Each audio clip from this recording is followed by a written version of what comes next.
Aloha, welcome to Lucy's Third Eyes podcast. Today I have Kahi Pacarro. Yes, so tell me a little bit about you and kind of like how you got into the space of politics. Cool. All right. Thank you for having me here. I'm stoked to tell my story. My background comes from, growing up first in Liliha, Nuuanu, and I grew up in Kailua, and then, went away for college, came back home about 10 years later, and started working in the real estate development industry, and was very successful doing that. And in 2008, there was a subprime mortgage crisis that resulted in the economy pretty much collapsing. Found myself without a job, so I took a 2-year hiatus and traveled around the world surfing. People always picture this endless summer, surfers chasing the endless summer, but in reality it's the endless winter. So I was just jumping up and down, chasing winter swells, and just having a trip of a lifetime, What kind of places did you go to? Well, I went to 26 different countries in the span of 2 years. Traveled around the world twice. And just had my whole perspective on life change during that. I came back home and realized that the challenges that I saw in these third world countries and in modern countries, first world countries, mimic the issues we were having here in Hawaii. Oh, interesting. And I realized that some of the waves that I was visiting were being destroyed as a result of over-tourism, overdevelopment, pollution, colonization, and marginalization of communities. And man, the parallels that I saw here were stark. And then I realized that the career that I had been in for the last 8 years in the real estate industry, I was part of the problem. And that was hard for me to really swallow. I was like, wow, the benefits that I gained through being part of the problem allowed me to go out and see the issue and have the trip of a lifetime, and gave me this background of how to be a successful business person. But now I realize it was on the backs of marginalized people. It was as a result of exploitation of our Aina and our Kai. I mean, that's kind of how I felt. It's funny because that's kind of how I felt when I was in the military and we were doing training exercises at Pakaloa. Yeah. I was like, oh my gosh, I feel like completely part of the problem. I don't want to even do this exercise, right? Because I know we're not going to pick up all the stuff we're shooting. Yeah. So for me, I definitely did a lot of praying, sorry, Yeah. but that was tough. Yeah. And Contribute. for me, I didn't pray. What I did was just really sit on it internally. And I guess that's very similar to praying. Meditated and came to the conclusion that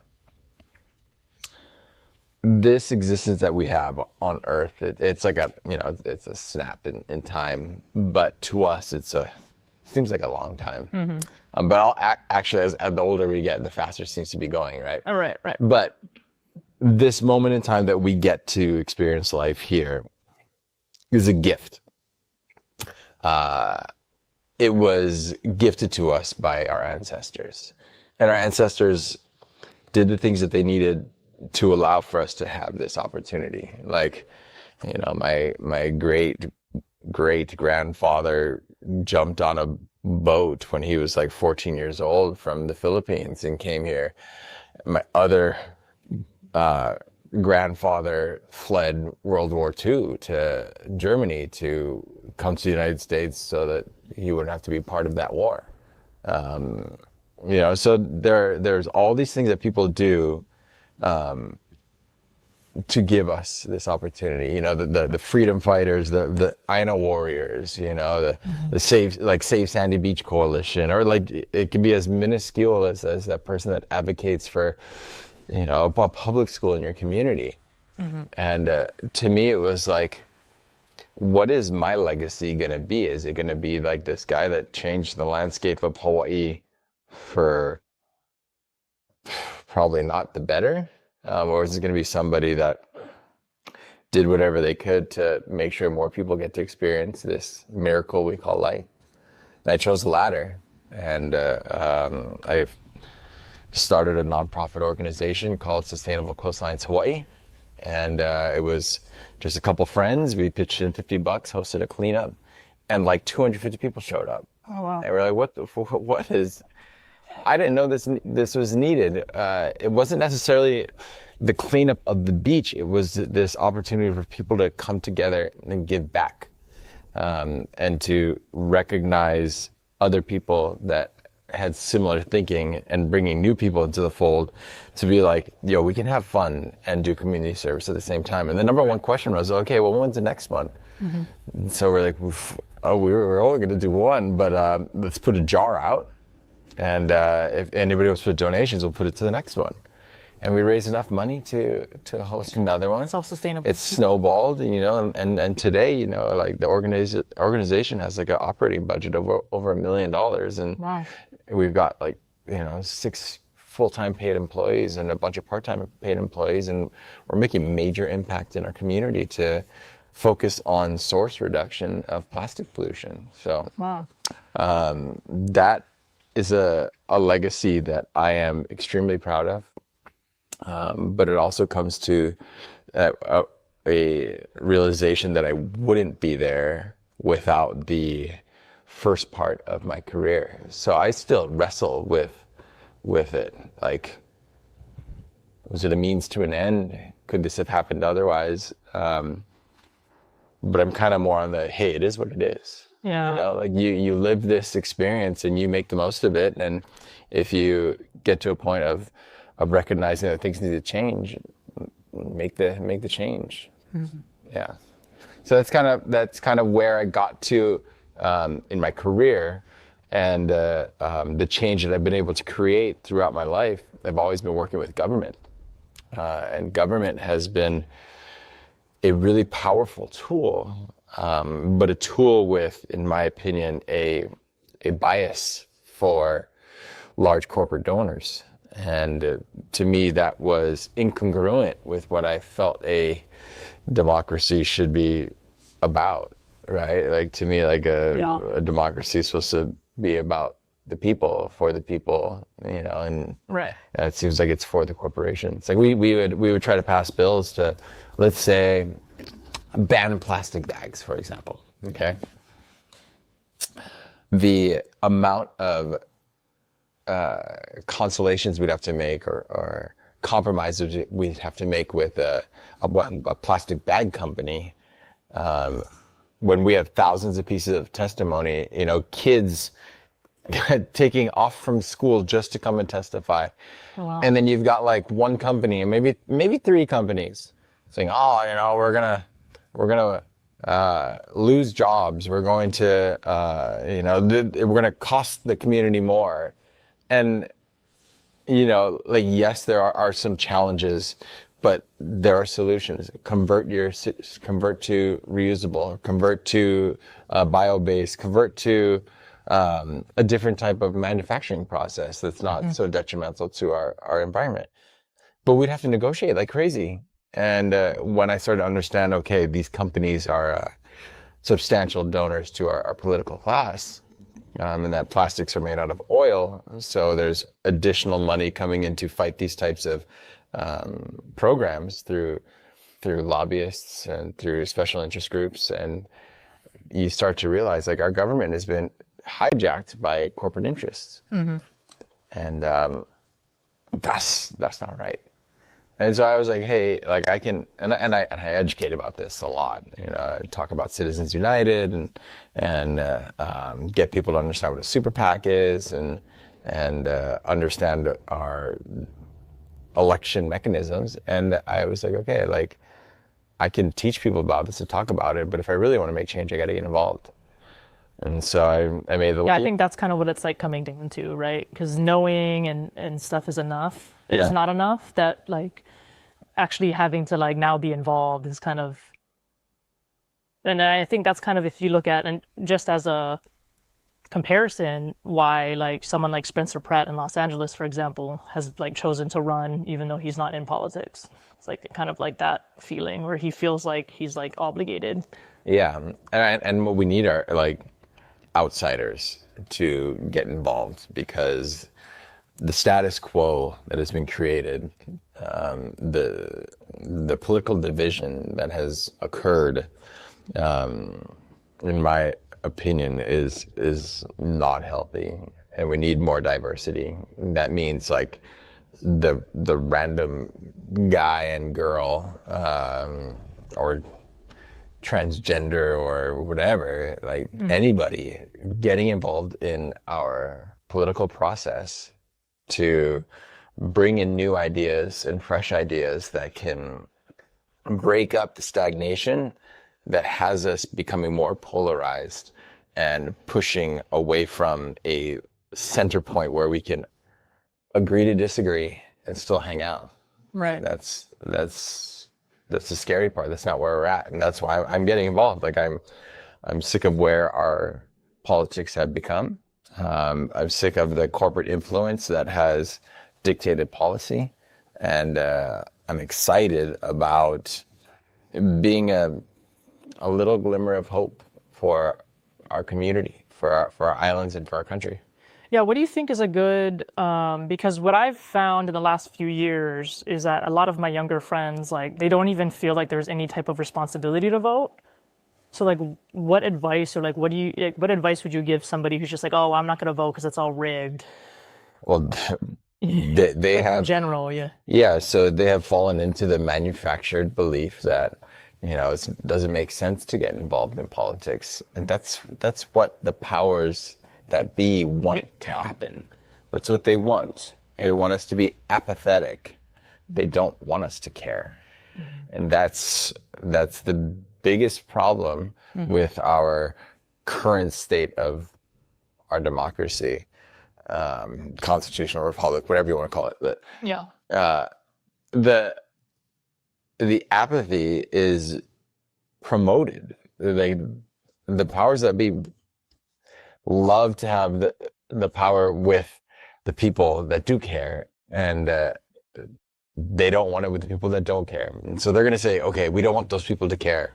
We're going to gerrymander. We're going to figure out how we can disenfranchise certain people based on their skin color or their beliefs. Like it's wild. So I'm to those of your friends that feel disenfranchised, it's first off, I understand where they're coming from. I was once like that.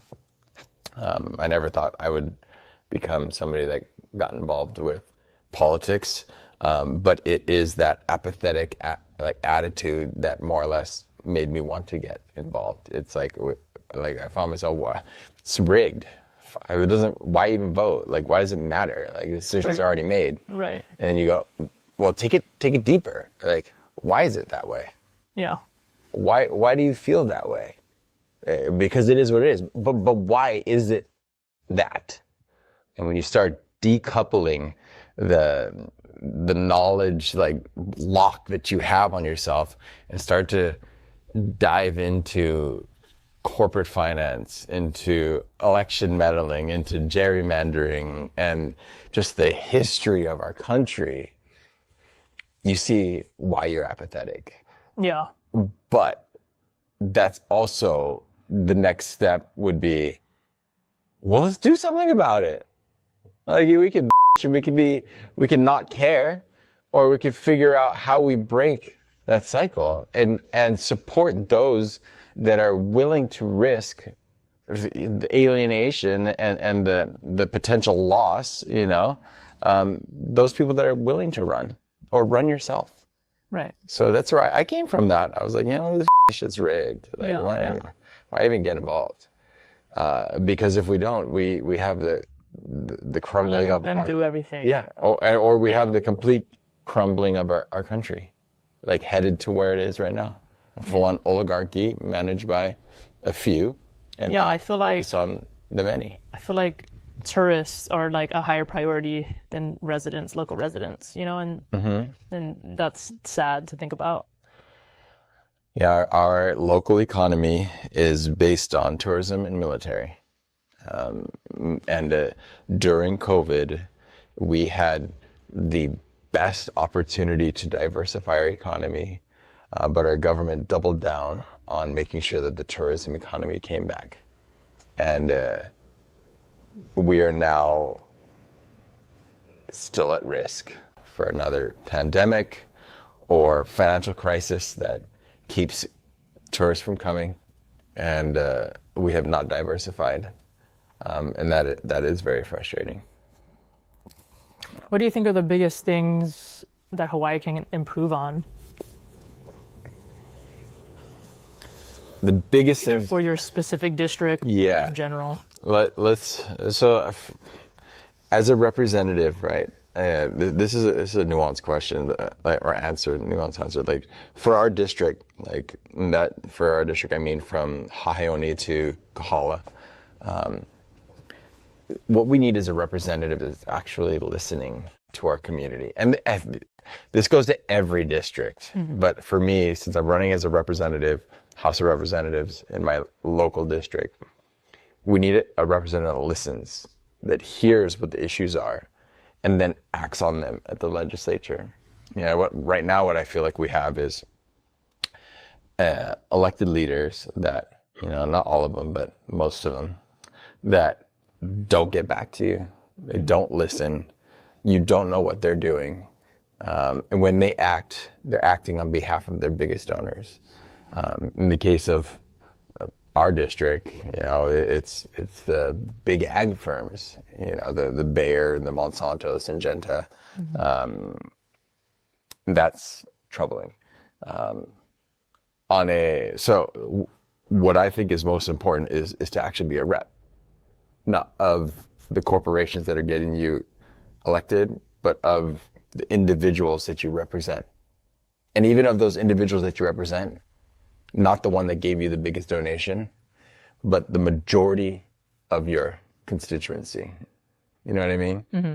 Like, I think oftentimes people kiss the ring of these specific donors. Right. And then they're like, what's the difference between being completely beholden to a corporation or just some big donor? Right.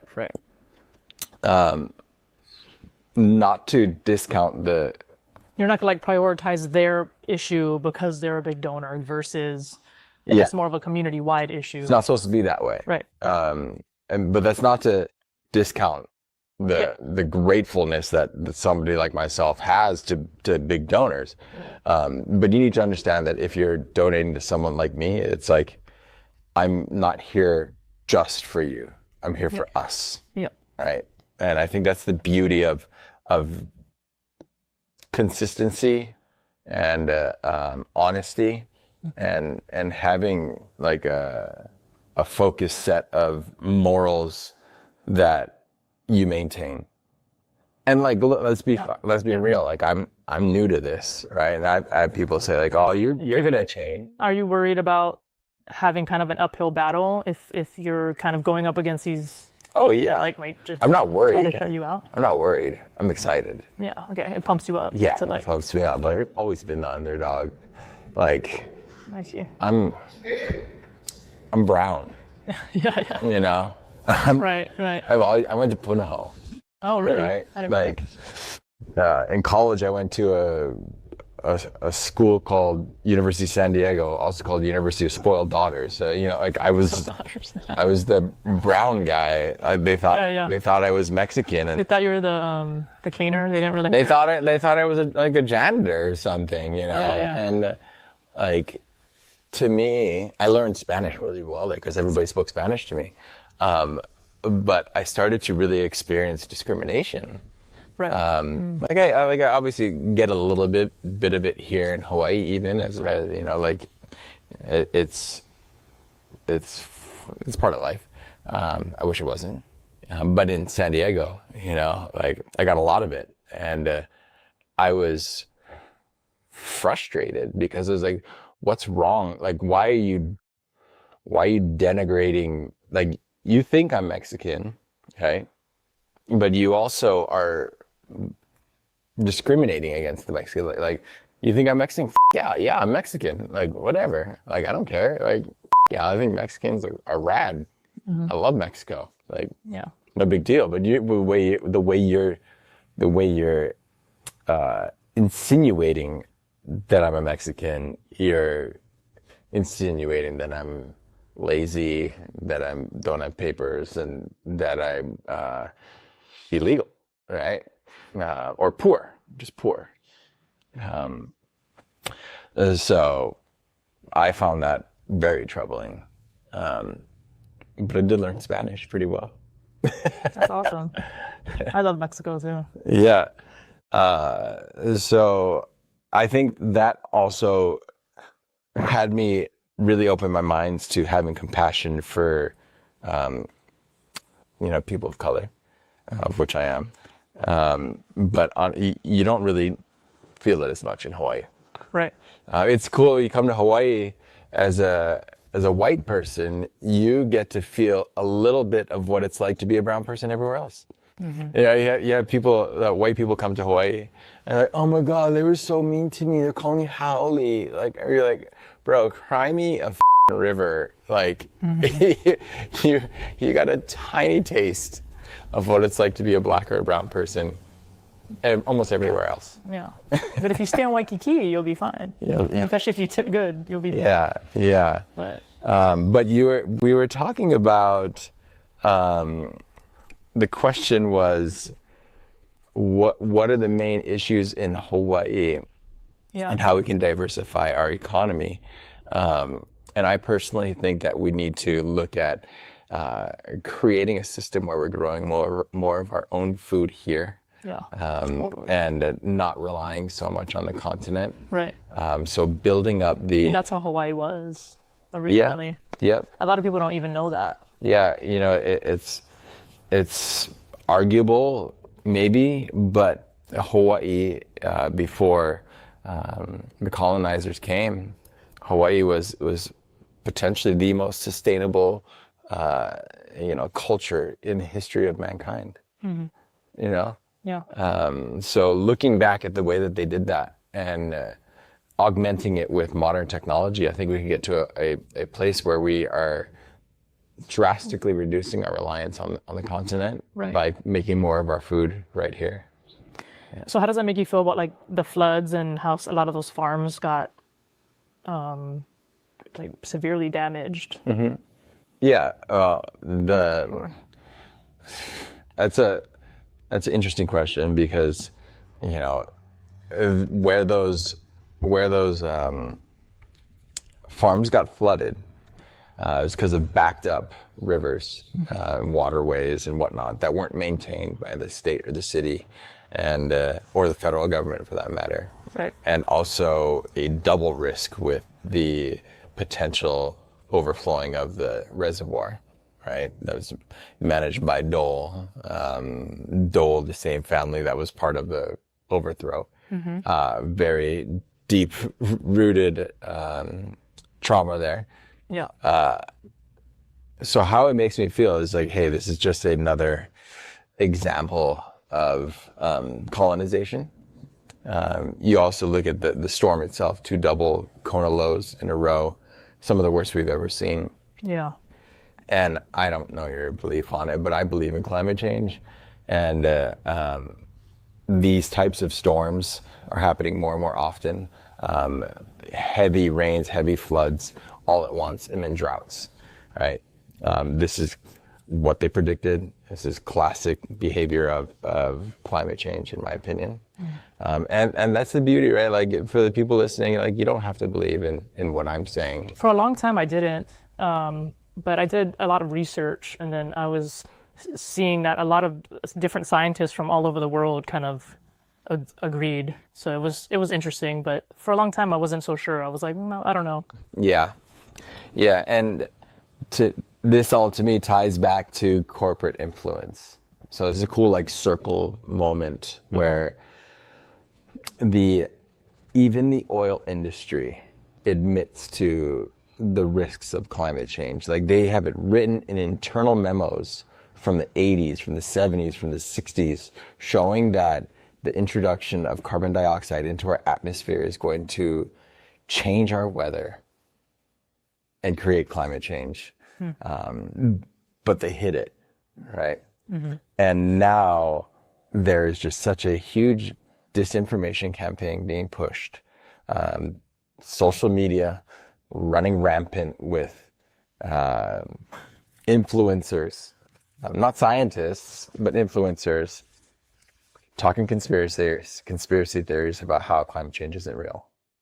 But what I'm getting at is that type of pressure from an oil industry on our local government, on our federal government, on governments around the world have continued to negate the ability for governments to regulate them, right? Which could have mitigated a lot of the climate change that we're seeing. So when we bring it back to the local farms, I want to see more of that. I want to see it diversified around the island so that if, they ended up getting flooded, the other ones are okay.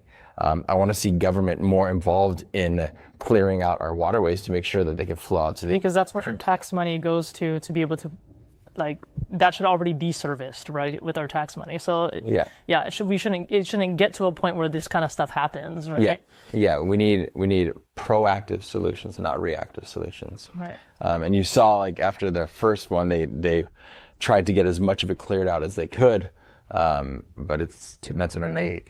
Yeah. The ground was too saturated. So I want to see more farming. I want to see government help, actually. I'll be completely honest. We subsidize our farmers all over the continent. We should be, in order to build up a local sustainable economy, if we need to create subsidies or incentives up front, we should do that. Right. We need to invest in our local community. So I think we need to diversify our ag. I think that we should be working on improving our education. I think that we should be building a blue resilience hub, more or less, we're surrounded by ocean. Right? Why are we not the world leading industry for tech blue startups here, right? We should be focusing on that. I think the movie industry has been very beneficial to our community as well.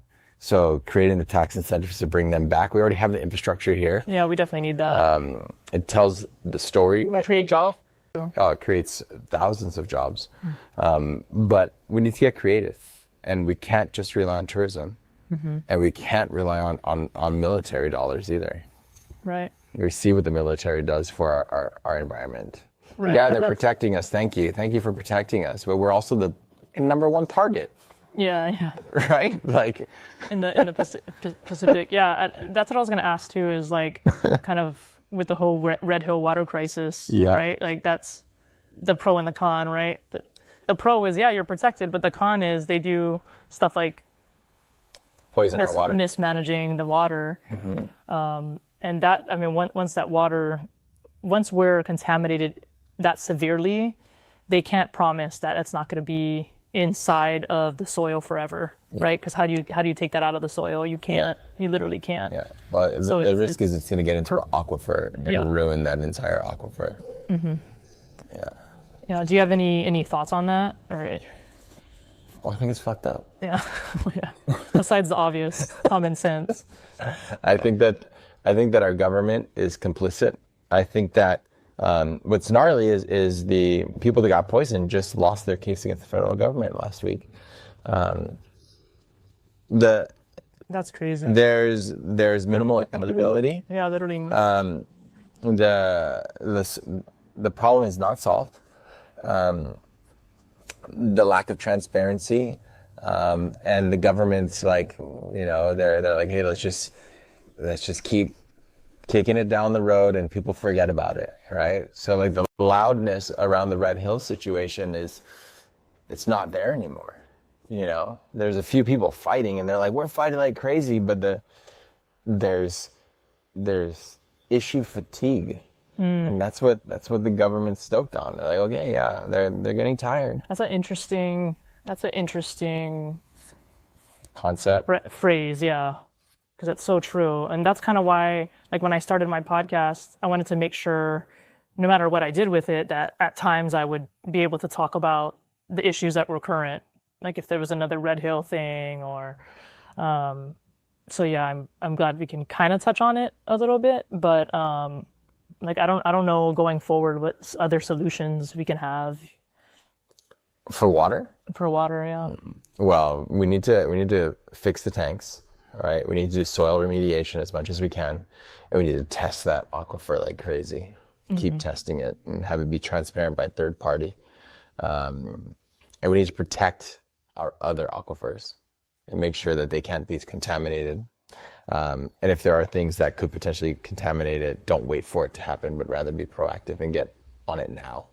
Yeah, I've been like scared to drink the water no matter what, because I just don't believe when they say, "Oh no, it's not contaminated." Don't. I drink our water. I drink it straight from the tap. Yeah. I'm fine. And the water hose outside. So long as the water hose it doesn't have lead in it. Yeah. Yeah.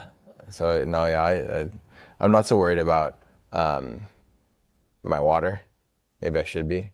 But for me, it's like I look at people drinking water out of single-use plastic water bottles, and I think it's substantially more dangerous than our tap water. Mm-hmm. You know that like our tap water is more regulated than plastic bottled water. Our bottled water is filled with microplastics. Bottled water comes in plastic as well, yeah. right? And plastic's made out of oil. So I look at the options and I choose the one that to me is the least environmentally dangerous. I see.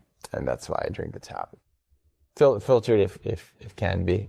Yeah, I have a water bottle that like it fills. Yeah, it's supposed to like. So I always walk around with my big ass water bottle. Yeah. But I have one that if you put tap water in it, it'll like Filter it. Offensive. Yeah. Yeah. It's a little fancy. Like I'm not afraid to like get a can, a soda can. But just so you know, the inside even has a plastic lining.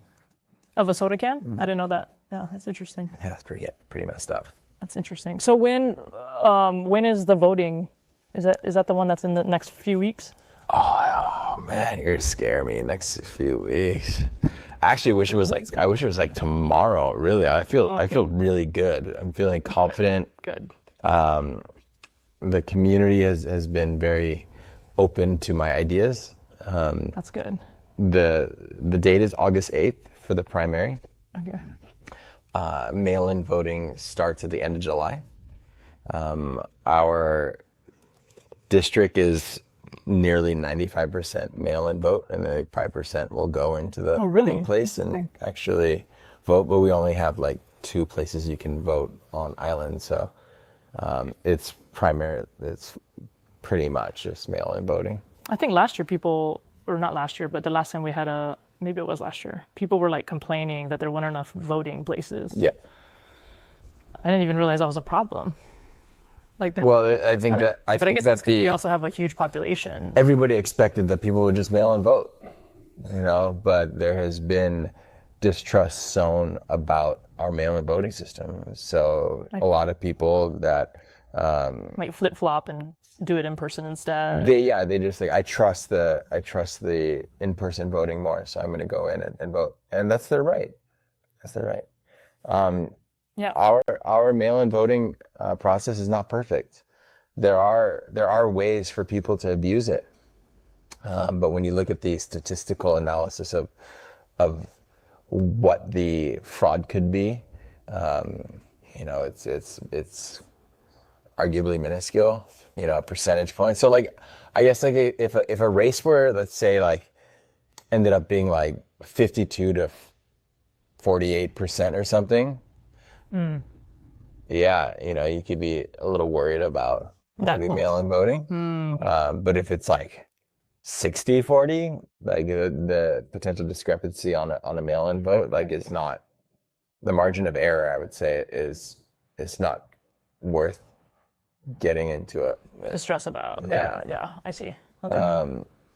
But hey, like I would love for our mail-in voting system to be fully like safe. Right. I want people to have full trust in our elections. Yeah. Well, I think I can actually vote in Hawaii this year. So I'm technically, well, for a long time, because I was military, technically my home of record was California for like the longest time. So they got a lot of my tax money. Yeah. But now I'm officially like a Hawaii resident. Where are you? Is your residence where you're living right now? Would be Honolulu. Yeah. Technically. Right, where you in Honolulu Bay? Yeah. Yeah.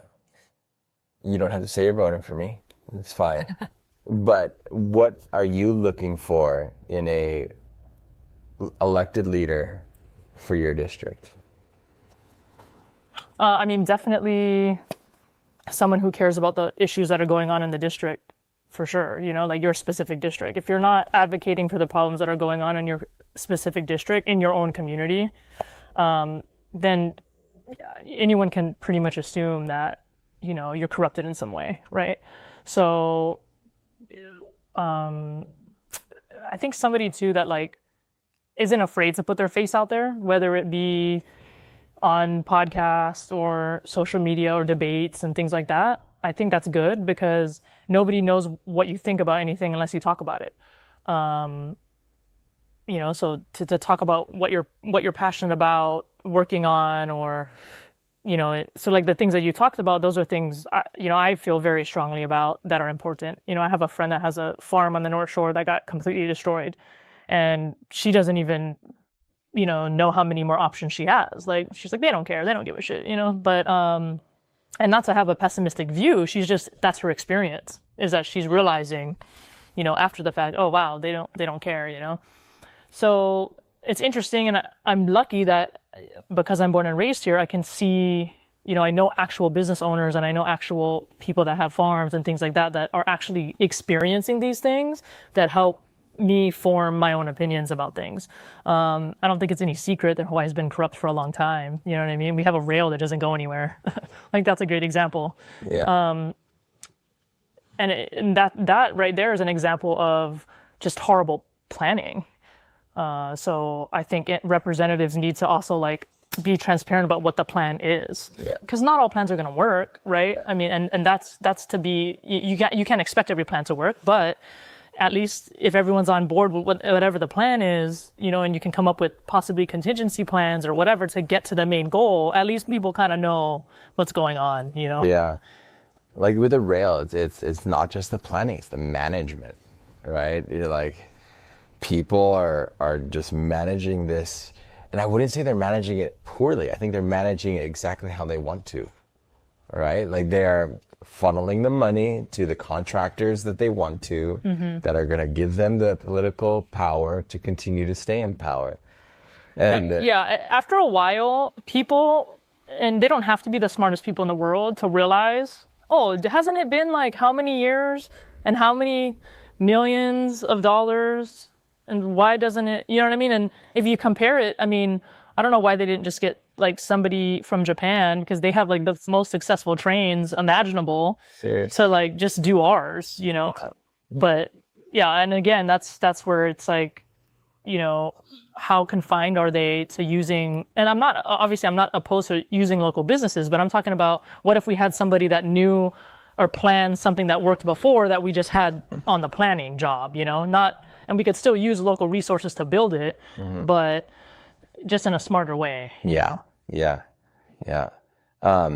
Another thing that I think could really benefit our legislature and the way that things are run here is by creating term limits for our representatives and our senators. Yeah. Right now there is none. You know, like the guy I'm going up against, I've been in there for 16 years, a total of 8 terms straight. Jeez, you know. And hey, he's just doing what he can do. Like it's allowed. It's not an abuse because it's allowed. But what happens when these people get in power for so long is they get complacent. They get into these rhythms that benefit those that help them get reelected, and don't benefit the local community. So I think issues with the rail, issues with our farms, with the flooding, with the maintenance of our streams, etc.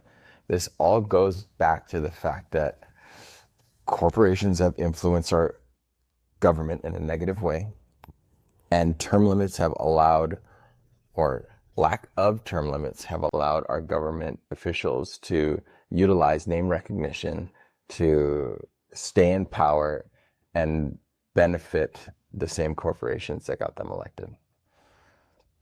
So I'd like to see term limits, and I'd like to see the removal of corporate influence in our elections and our government in general. Yeah, that would be a really interesting day, I think, to see how things evolve, you know. Well, the more we talk about it, Yeah. the more normalized it gets, and the more people realize, well, why isn't it already like that? And then we can see the power of our collective voice pushing for this change. This is where we get that your friends that are apathetic about politics to be like. There's also a lot of people, and especially in Hawaii, that are like very scared of politics, like scared to talk about it, scared to do their research, scared to, like, they just, you know, it's maybe they don't know enough, which, you know, you can never know everything, but I don't know why that is. Do you have any advice for like younger people that are maybe like not sure about getting into politics, or at least learning before they vote? Or Yeah, I think the main thing is to do your due diligence on the individual candidates. There are different places you can do that, through Star Advertiser or through Civil Beat, or just Claude, you know. Not ChatGPT, but Claude, to help garner the differences, and figure out which one represents your ideals. Don't tell it to choose one for you. right. Just you make that own decision. Don't ask ChatGPT or Claude to tell you who to vote for. Right. But you can utilize it to do research. help them do your research on the candidates. I think that's a good idea. There's that. There is starting very local, right? It's like, okay, what do I care about in my community, Right. and see what's happening around that, and just getting involved. Like, I didn't give a rat's ass about politics when I started my nonprofit. It's only after learning what it takes to create change did I realize I needed to involve the government. Yeah. Before we end, do you have any other things you want to shout out, or maybe shout out your nonprofit again? Oh man. Go to jump. Yeah, I feel like shouting out my nonprofit constantly, like, people know who we are already. I think it's more valuable for you to find out what bothers you or what inspires you, and find out who in your community is either supporting or fighting against whatever, and figuring out what that nonprofit group is. Or maybe it's your elected leader. You know, our elected leaders or the people running for office are sacrificing substantially. You know, volunteer with them. That's huge. Like, when you have someone like me running for office against somebody that's been in there for 16 years, I have been working on my campaign since January of this year. So from January to July 30th or August 8th, right? I don't know if I'm going to get a chance at the general election. I'm going to put in all this work, you know, roughly an additional 6 to 8 hours a day after my regular job of 6 to 8 hours a day. And, you know, you're sacrificing. You're not getting paid to do it. So volunteering with people that are trying to make positive change that you align with in your community is huge. Or even on a federal level, you know, you're not going to volunteer with your local, like, all of them, your state officials, your federal officials. Like, we all love help, especially when you're not the incumbent, right? Yeah, I think it's going to be interesting. Well, good luck. I'm interested to see what the result's going to be. Yeah, me too. I have no idea which way it's going to go. I can only base it on what I'm experiencing when I'm knocking on doors. Like, I've knocked on around 3,000 doors. I've spoken to 5,000 people at their door. Oh. We're looking at like I don't know. Seems like I'm gonna win, but who knows? People are really nice to you at the door. Right. But maybe when you leave, they're like, "Fuck that guy," and throw the thing away. I hope not, and I hope they're being genuine. Yeah. But I'd love to be that change. It's time. Do you feel like people are asking you like stuff when you go to the door too, like, or do you feel? No, it takes a certain miss? Yeah, it's Okay. It's hit or miss. I would say like maybe 1 out of 5 people will engage and have a conversation. Okay. But a lot of people are just like, yo, I'm not. Thank you. I'll take a look at this. Good luck. That's probably the average person, which I don't mind at all. Yeah. Just the fact that I think that they're probably not that into even like, do they even vote? I wonder. Like, I don't know. Just for me, I'm like, I always wonder. Yeah. With that kind of reaction, but. Yeah. Well, thank you for coming on. I super yeah. Guys, please like and subscribe, and yes, check out Kahi. August 8th is going to be the next election, so you guys do your research. I have like my campaign website, which is peopleforpacarro.com. I'm also on social media there. Yeah, sorry. It's just at People for Pacarro. I really like that tag too. I was like, oh, that's perfect. It like has a good ring to it. So that was a good one. Thank you. All right, guys, thank you so much for watching, and aloha.